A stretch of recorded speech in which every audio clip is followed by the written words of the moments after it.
Welcome to SportsBeat KC, the Kansas City Star's daily sports podcast. It's Thursday, June 24th, and I'm Blair Kerkhoff. Today we talk college sports with Kansas State beat writer Kellis Robinett, and so much is going on, not necessarily on the field, but in conference rooms and courtrooms. A lot of changes lately, the latest coming from the Supreme Court this week, a ruling that opened the door for additional benefits that have many wondering what college sports will look like in the coming years. We can only guess, of course, but one thing we know is Kansas State will keep up. That's been the MO of the athletic department, no matter who's been coaching or sitting in the athletic director's seat. Kellis and I break it down, plus we zone in on some news from Manhattan as well, so let's get started. Kellis Robinett is here. It's been so long, Kellis, since we've talked. It's great catching up with you. I know. Summer is here. What a time to be alive. Summer is here, but the college sports news is not stopping, not at a local level. And we're going to talk about things going on at Kansas State, but absolutely not at a national level, as the Supreme Court reminded us earlier this week, and what the College Football Playoff Subcommittee also reminded us a couple of weeks ago, and is continuing to remind us as the new 12-team playoff format continues to work its way through layers of approval. Now it's with the presidents, I believe, and it's going to happen. Once it gets as far as it's gotten, this isn't a pipe dream anymore. College football is going to get a 12-team playoff, perhaps as early as 2023. So not this year, not for 2021, and not for 2022, but a couple years from now, I think we're going to see the 12-team playoff. And for those that I don't think we've talked about it on the podcast, so just a quick update on it.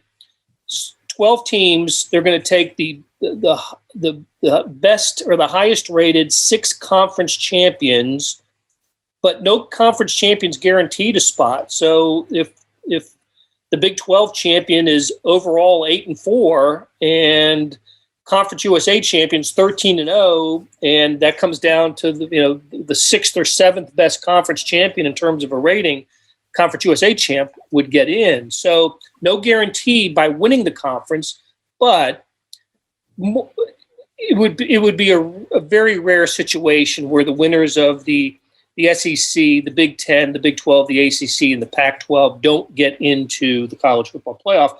So you get those 6, and then 6 other at-large spots, and seeded 1 through 12, with the top 4 schools receiving a first-round bye, while the other 8, 5 through 12, play at campus sites.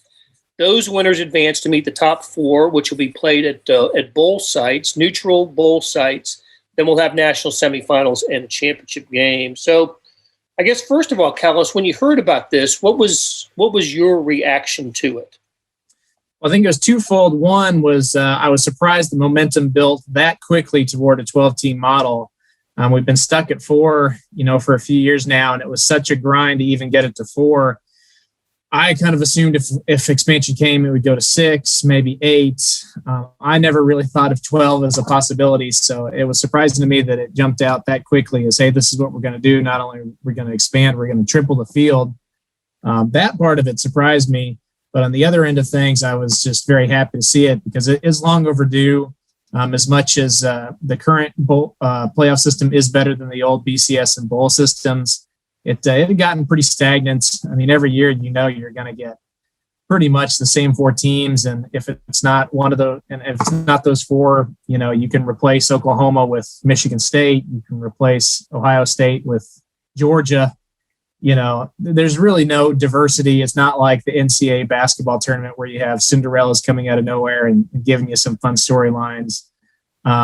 By expanding now, I think it opens up the field for a lot more teams, especially teams like Kansas State, Iowa State, teams that aren't traditional powers, that when they can put together some good seasons, which Kansas State has done in the past. I mean, if you don't have to go back all the way to Bill Snyder's first stint as coach. If you even look within the last 10 years, 2011, 2012, when they won the Big 12, even a few years later when they had Jake Waters and went to the Alamo Bowl, they'd have been on the extreme edge of that. They'd have been like the 10, 11, or 12 seed, but they'd have been in it. And I think that's a whole lot more compelling because people, I know people around here who look back at that Jake Waters team, which one of the better K-State teams I ever covered. They still had Tyler Lockett, Curry Sexton, a lot of fun to watch, threw the ball over the field. A lot of people look at that and say, they only won 9 games, only went to an Alamo Bowl, kind of a letdown. Well, under a new system, they're a playoff team, and you're not saying that anymore. So I think that's really cool. I think it creates a lot more reasons to be interested in a season for a lot longer than we currently have. You're absolutely right. I think if this was in place a year ago, Iowa State would have been in the 12-team playoff as the Big 12 runner-up. Of course, they lost to Oklahoma in the Big 12 title game. And by my calculations, if you go back to the 1998 season, and I went back to that season because that was the first year of the BCS. So 97 was the final year that polls decided and determined the national champion. And, of course, there was a split champion that year with Nebraska and Michigan. But 1998 and first year of the BCS, and, of course, Kansas State fans don't need to be reminded what happened to the Wildcats in 1998. But if there had been a 12-team playoff since then, that 98 Kansas State team would have been in the playoffs and would have had a first-round bye because even with their loss to Texas A&M in the Big 12 title game, they would not have fallen out of the top 4. They were so good and built up such a resume that year that they would not have been outside the top 4. And 7 other times, Kansas State would have been in the playoffs. You mentioned a few of those teams, but look, those seasons were great. The years where K-State won 10, 11 games during the regular season, those were fun, terrific teams. People loved the bowl games. I remember one year they whooped up on Tennessee in the Cotton Bowl, and they just, they had some terrific teams. But how much more fun could it or would it have been if the Wildcats were playing for the chance at a national championship? Some of those years, I think I counted 3 of those years, they would have had a first-round bye.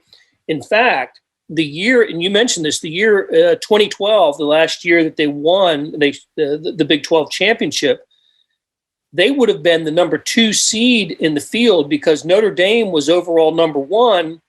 Notre Dame, we know in this new playoff bracket, can't be a top 4 seed.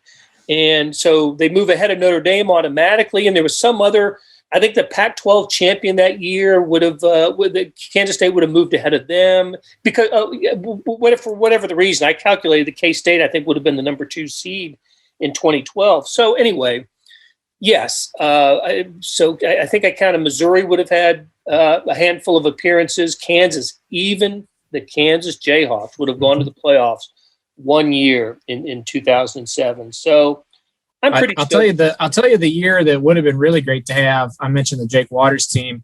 How about the L. Roberson, Darren Sproles team in 2003? That team had, I think, was it 4 losses? Ended up with 4 losses, but they ended the season, red hot, beat Oklahoma and Kansas City, won the Big 12.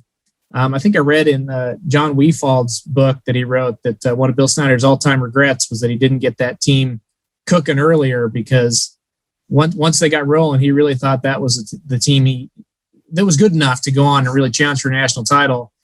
That team had to go on and play Ohio State in a Fiesta Bowl, cool deal, but ultimately meaningless exhibition game. What if there was a playoff set up then, and then you got this red hot Kansas State team that just torched Oklahoma and Kansas City, and you're putting them out there and see if they can keep going. I think that's what's cool about this whole thing, this whole new system, because teams like that will get a chance to actually play for something after the regular season ends. Absolutely. You're right about that 2003 team. By the end of the year, they just destroyed top-ranked Oklahoma in the Big 12 title game at Arrowhead that year.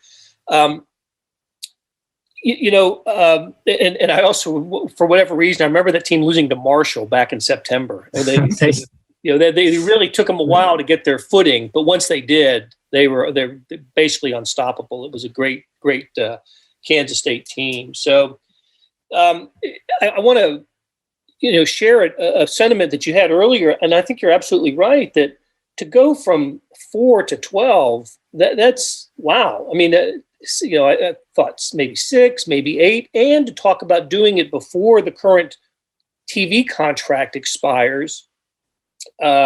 which is in the 25-26 season. So, when the BCS became the college football playoff, the word at the time was they could not alter the contract. It had to be the 2-team championship game through the length of the contract. But now the college football playoff folks are saying, nope, we can bust it up early. We can create the 12-team bracket before then. And what I think has happened here is colleges took a financial bath. Athletic departments just got crushed financially last year because of the pandemic. And college sports can't expand the way pro sports can. There's talk about expansion in the NBA, the NHL. And college sports, you're not going to add teams, but you can add playoff spots, right? And you can attract television audience for an expanded playoff. And I think that's what we're facing here, what we're looking at for college sports as a way to regenerate revenue for college sports. That's a great point. My only beef with the new system is that they seem so hell-bent on including the bowls in them. Why can't we have the first 2 rounds of playoffs on campus sites? That would really create, if they do end up having bowls in the round of 8, that could create some real travel headaches for teams who have to go to the round of 8 and the semis and the championship if that were to happen. I personally would prefer the first 2 rounds just to be on site. That would be really cool. I agree with that. That hasn't been talked about or discussed much, but the teams that are seeded 5 through 8 are going to play at home against the teams seeded 9 through 12. And then those winners turn around and play the top 4 seeds on a neutral site. So the top 4 seeds never get to play a playoff game in their home stadium, whereas seeds 5 through 8 do get that additional ticket revenue, or however that money is going to be distributed. There's another basically home game for the teams that are seeded 5 through 8. I don't know how that's going to be handled, but yeah, if you're the top seed, if you're Alabama or Clemson or Ohio State, don't you want to play your first game in front of your home fans? Isn't that the advantage? In addition to having the bye, don't you want to have a game in front of 100,000 of your home fans? So we'll see. It's still in the discussion. No contracts have been signed, but it's going to happen. So there was more big news in college sports this week with the Supreme Court, basically, as Sam Mellinger put it in his Mellinger Minutes, slam dunking the NCAA with a unanimous decision, saying that the NCAA has, I think it was Justice Brett Kavanaugh, who put it that no other industry in America operates like college sports, and the gist of it is the revenues that come into the college sports, none of it go to the people who produce the revenue, and that is the student athletes. It all goes to, everywhere else but the student athletes. And so the Supreme Court ruled this week that players can be compensated for educational related finances, right? And I don't know exactly what that means. I guess internships or study abroad or other things that are educationally related that athletes will now have the opportunity to get paid for with their, from the universities. This is in addition to name, image, and likeness, which is about to start in a handful of states on July 1st. So more revenue. This is a separate issue, name, image, and likeness, and more revenue that's coming into the pockets of student athletes, especially the football players and men's basketball players. So I guess to make it a Kansas State issue, Kellis, one thing that I've noticed over the years is that Kansas State is not at the top of athletic budgets in the Big 12 or in FBS, right? It's not where Texas and Oklahoma are, and it's not the bottom, but it's not at the top either. But whenever there has been NCAA legislated opportunities, or the Kansas State has a chance to improve the life of the student athlete, they've always done it. No matter who the athletic director is or the coach, I've always admired Kansas State for, we don't care what it takes. We're going to do what it takes to make it work for our student athletes. And I guess when you're a middle of the road athletic budget program, that's the attitude you have to take. Yeah, but you're right. Kansas State has always been right there to compete as well as they can. I remember, I don't know how long it's been now, but at one point it was a big deal when the NCAA decided that schools could start feeding their athletes around the clock. Previously they couldn't do that on weekends. You couldn't feed them, couldn't give them snacks. I don't know why that was ever a thing that the NCAA felt like they needed to legislate how much food you could give athletes. But when they switched that up, man, they hit that hard. They built a brand new, basically, cafeteria right in the football stadium for all athletes to come in and get their food whenever they want. And not only that, they put in, eating stations in their basketball facility, their football facility, soccer facility, you name it. Baseball, they've got a new thing over there that keeps them on par with everybody else. So I'm sure it's hard to keep up with exactly what these new rules are anymore. I don't know what it'll look like in July when all this stuff starts happening, but I don't think Kansas State will be left behind. I don't think it'll put them at a disadvantage.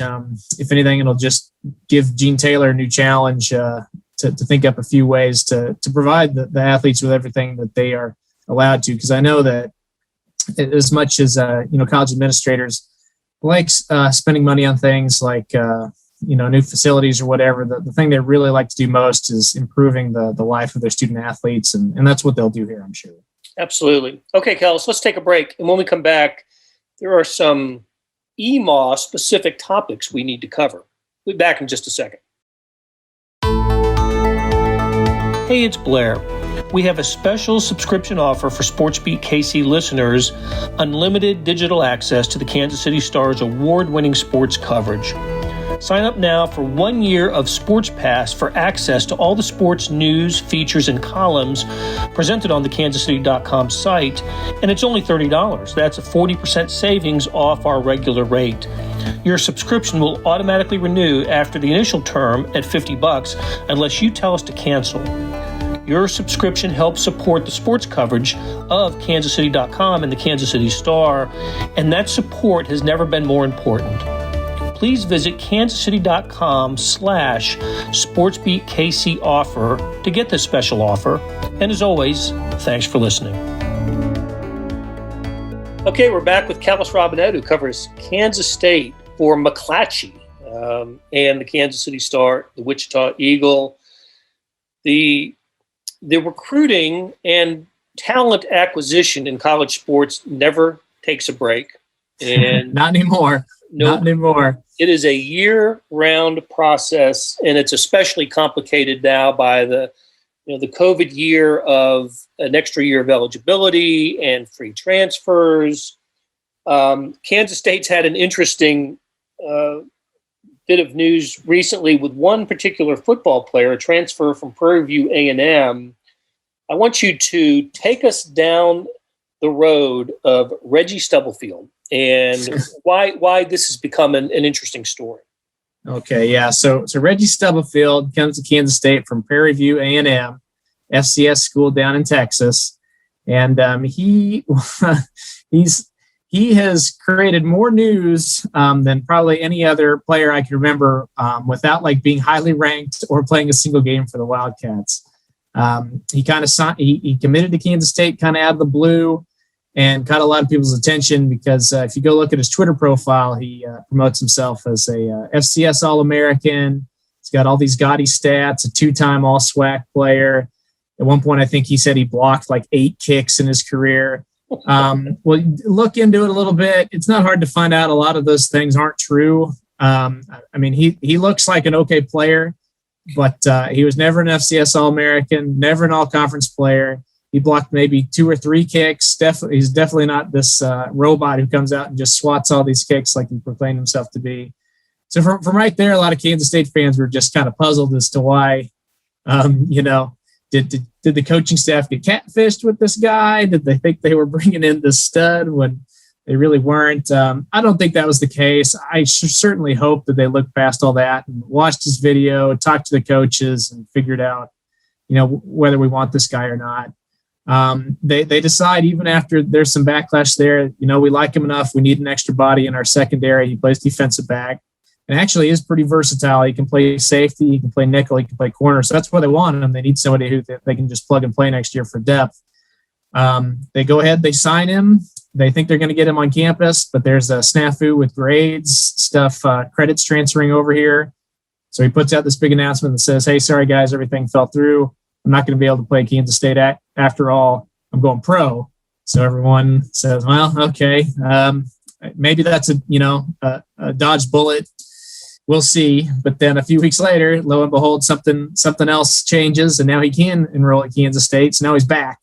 But on his Twitter bio, he still lists himself as an FCS All-American. So he clearly does not care if anyone else objects to that.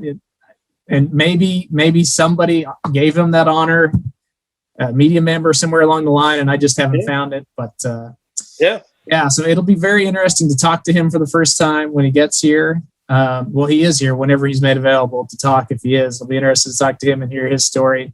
But bottom line, I do think that he will help Kansas State next season in the secondary, especially now that they not only added him, but they also got a defensive back from Kennesaw State named Sincere Mason. Great name, all-name candidate. I don't think either of these guys will come in and start or anything, but I think what they will do is late last year when Kansas State secondary had injuries, COVID people out, that last game against Texas, they literally had their third and fourth string on the field. And Texas literally every single drive, touchdown. It's why they scored 69 points in that game and had everyone just feeling miserable about the year. I think adding these players will keep those guys off the field. So hopefully, fingers crossed for K-State fans, you don't have any near 70-point games again.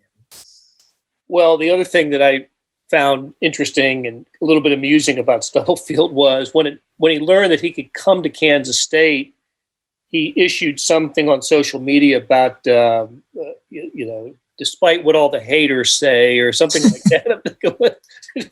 I mean, I don't think anybody was down on him. You want the best for the kid. But anyway, he's coming to Kansas State. And adding to the saga is that, so he spells his name Stubblefield. Prairie View A&M spells his name Stubblefield, but when he was at Prairie View A&M, his jersey every game was spelled Stubberfield with an R. So that even added to more frustration. How in the world does this guy even spell his name? So lots of questions to be asked whenever we do get to talk to him. Well, maybe Stubberfield was the FCS All-America. Who knows? Well, maybe that's the snafu. Maybe that's it. All right. Hey, so and speaking of transfers, Kansas State lost a running back that surprised me a little bit. They did, yeah. This late in the game to lose a transfer, a little bit surprising, definitely. Keon Mosey, who I think showed a lot of promise. His big play was last year. He got in against Oklahoma, took advantage of some busted coverage, caught a 78-yard pass from Skylar Thompson. And I don't care how bad the defense screws up, if you're able to catch the ball and run 78 yards downfield and do it the way he did as a true freshman playing in Chris Kleiman's system, you've got a future here. So I'm sure it's disappointing for them to lose him. He's a fast, talented running back. And one thing that I've picked up on from Courtney Messingham's offenses, going back to his days with Kleiman at North Dakota State, is he really loves to have four guys he can rotate through. He doesn't want it to be just the Deuce Vaughn show. He wants to get Joe Irvin in there. He wants to get Jacardier Wright in there. Ideally, he probably wanted to get Keon Mosey in there too, split them out, give him the ball, keep all those guys fresh and keep defenses guessing. Without Mosey, now they lose that a little bit. I don't think it'll, crush anything that they're trying to do next season. It was kind of hard to project exactly where Mosey would have been in the pecking order. Probably number 4, maybe even number 5 if somebody else passed him. But just long term, I think it just hurts because you saw the potential. And unfortunately for Kansas State, now he is at Miami of Ohio. He announced that yesterday. That is where he's transferring to. Okay. All right. That is where he originally committed out of high school. Okay. Kansas State flipped him, came here, played one season, decided, you know what, I'll just go back to where I originally thought of going. And let's end it on this. I always enjoy reading your Kansas State mailbags, your Q&As, and I think you led with a little bit of a Manhattan slight recently. Was it an ESPN story where basketball coaches anonymously did not say favorable things about the Little Apple? I was ticked off when I read it. I love the Little Apple. I guess the point was, maybe it's a sort of a backhanded compliment. It can be difficult to recruit to Kansas State because of its location and the size of the community. But anyway, it took a couple of swipes at Manhattan and the location. But you came to the defense of the Little Apple. Well, the thing I think is funny about this whole debate is college towns. I don't really think there is such a thing as a bad college town. I agree. Absolutely agree. Yeah. I love all college towns.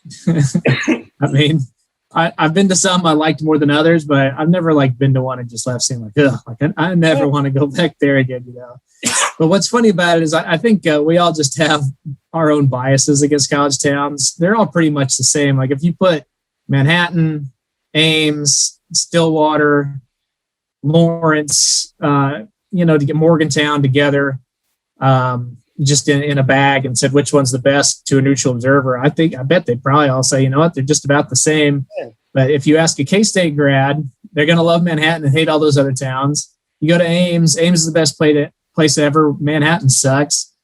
They're about the same size, same communities. They both revolve around a college that, is in the Big 12. They love their sports.